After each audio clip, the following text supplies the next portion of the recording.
ओम गणेशाय नमः। ओम नमः शिवाय।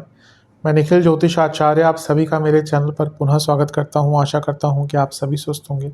महादेव की कृपा आप सभी पर सदैव बनी रहे।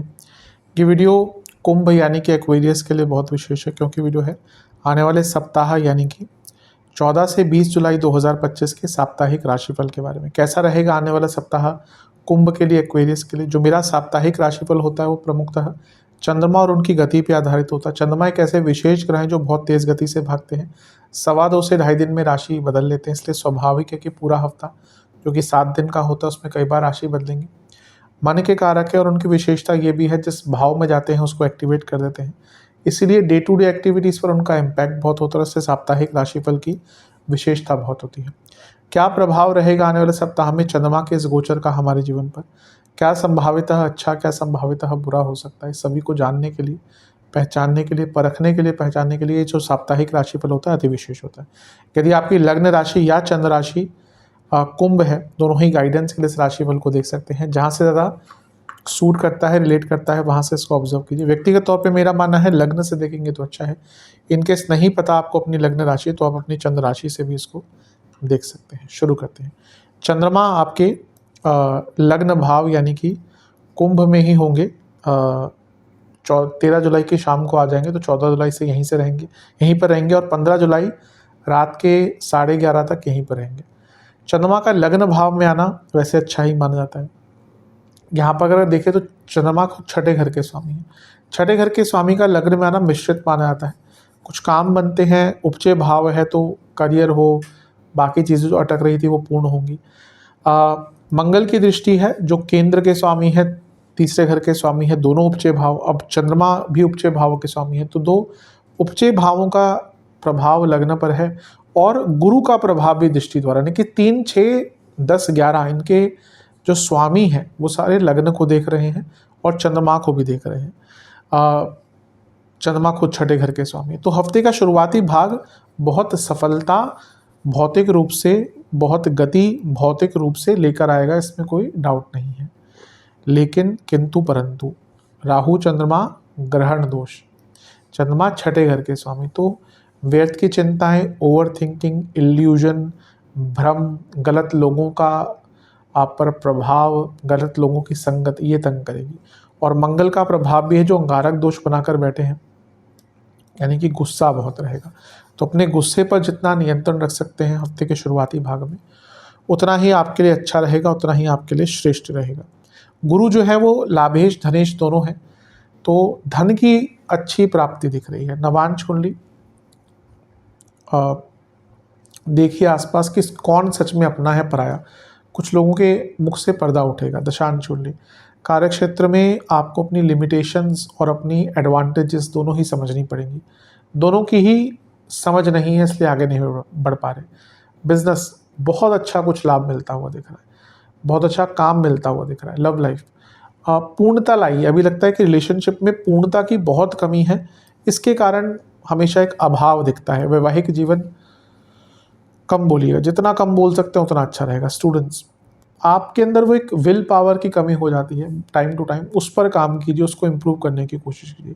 जहाँ तक सेहत की बात है, स्लीप डिसऑर्डर, कफ रोग और पेट के भयंकर रोग तंग करेंगे। सर्वाष्टक में आपका तीसरा भाव अत्यंत बली है, जो अपने आप में अंकित कर रहा है कि काम बनेंगे, लेकिन उत्सुकता और एक बहुत डेस्परेट एनर्जी रहेगी जो तंग कर सकती है।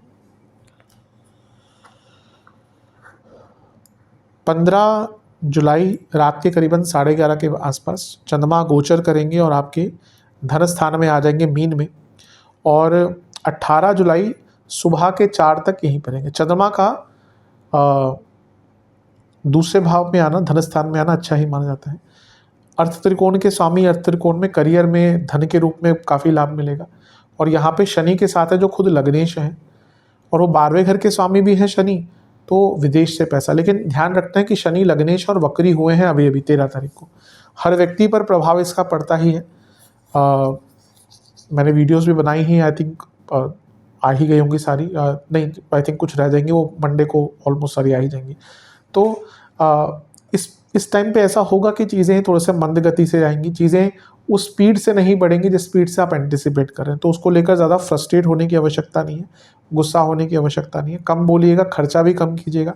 अब यहाँ पर मंगल का प्रभाव भी है, अभी शनि मंगल का प्रभाव हो गया चंद्रमा पर, तो गुस्सा, वाणी में कटुता, लोगों को उल्टा जवाब देना, ना चाहते हुए भी बहस करना, ये सारी चीज़ें बहुत तंग करेंगी। गुरु से केंद्र में है तो गजकेसरी योग बन रहा है, इसलिए इसका लाभ उठाएगा, पूजा पाठ करके इन चीज़ों से बचिएगा। लेकिन जैसे मैंने कहा ना, हफ्ते का मध्य भाग थोड़ा सा आपको अपनी वाणी और गुस्से पर कंट्रोल करना ही पड़ेगा। ये शनि है तो विषदोष भी बना रहे हैं, कभी कभी इतना कड़वा बोल देंगे ना चाहते हुए भी, फिर बाद में पछताएंगे। नवांश कुंडली बता रही है कि अपनी इच्छाओं को और अपनी ज़रूरतों को समझिए और दोनों में फ़र्क भी समझिए। दशांश कुंडली कार्य क्षेत्र में ठीक है, ऐसा कोई दिक्कत नहीं दिख रहा, थोड़ा ध्यान भंग हो सकता है। वह बिजनेस की जहाँ तक बात है, अपनी बिजनेस की अलग पहचान बनाइए, इसकी कमी दिख रही है, इस पर काम करने के लिए अच्छा टाइम है। लव लाइफ, अपने पार्टनर को समझिए इन डेप्थ, यानी कि अभी दिखता है कि ऊपरी ऊपरी तौर पर दोनों ही एक दूसरे से बातचीत करते हैं, पर आंतरिक रूप से समझ की कमी है। वैवाहिक जीवन, डाउट्स, कन्फ्यूजन को पहले दूर कीजिए, तभी आगे बढ़ पाएंगे। अभी लग रहा है डाउट्स और कन्फ्यूजन ही इतने हैं कि आगे बढ़ ही नहीं पाते। स्टूडेंट्स की जहाँ तक बात है, एक ही चीज़ कहूँगा कि आप उस चीज़ पर फोकस कीजिए जो आप सच में अच्छा कर सकते हैं, जो आपके हाथ में ही नहीं है या आपके पास में ही नहीं है, उस पर फोकस करके कोई या उसके कारण परेशान होकर कोई फ़ायदा नहीं। जहाँ तक सेहत का दृष्टिकोण है, पेट के रोग बने रहेंगे, हार्मोनल प्रॉब्लम्स, दांतों की प्रॉब्लम। सर्वाष्टक में आपका 12वां घर अत्यंत बली है, थोड़ा सा खर्चों पर कंट्रोल करेंगे हफ्ते के इस भाग में तो अच्छा रहेगा। 18 जुलाई सुबह के 4 के आसपास चंद्रमा आ जाएंगे आपके तीसरे घर में, यानी कि मेष में, और सप्ताह के अंत तक यहीं पर रहेंगे। सूर्य का गोचर भी 16 को हो चुका होगा, कोई इम्पैक्ट ज़्यादा नहीं आ रहा, लेकिन सूर्य का गोचर भी 16 को हो चुका होगा। चंद्रमा का तीसरे घर में आना काफ़ी अच्छा होता है। हफ्ते के दोनों शुरू के भागों को देखो तो हफ्ते का जो अंतिम भाग है कंपैरेटिवली सबसे अच्छा जाएगा। पहले ग्रहण दोष, फिर शनि का विष दोष, लेकिन हफ्ते के अंतिम भाग में दो उपचे भावों के स्वामी का मिलन हो रहा है, यानी कि छठे घर के स्वामी चंद्रमा एक उपचय भाव में ही बैठे हैं, तो दो उपचयों भावों का मिलन हो रहा है। तो हफ्ते का अंतिम भाग अपने जो ये शनि के कारण वक्र अवस्था में जो चीज़ें अटकी थी वो भी दूर हो पाएंगी, जीवन आगे बढ़ेगा, यात्रा करने को मिलेगी, नई प्लानिंग करने को मिलेगा, एक उत्साह रहेगा, एक आनंद रहेगा। अपनी प्रॉब्लम्स को से भागेंगे नहीं, बल्कि अपनी प्रॉब्लम्स को सॉल्व करेंगे। तो हफ्ते का अंतिम भाग आपके लिए कहीं ना कहीं बहुत अच्छा दिख रहा है।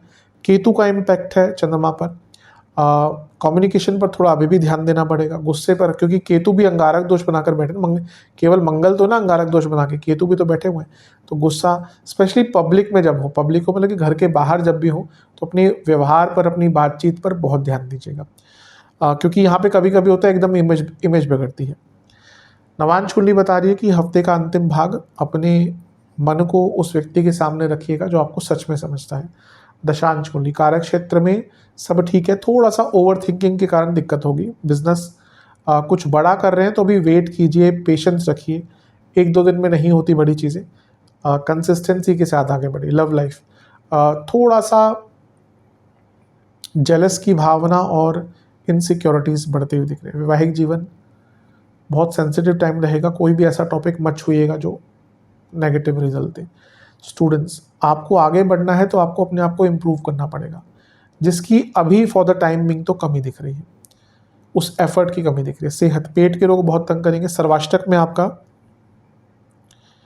तीसरा घर ही बली, हफ्ते के अंतिम भाग में यात्राएं कुछ अचानक से हो सकती हैं। उपाय के स्वरूप में बजरंग बाण का एक बार और शनि चालीसा का एक बार पाठ कीजिए।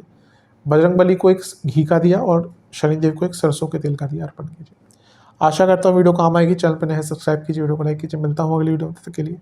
ओम नमः शिवाय।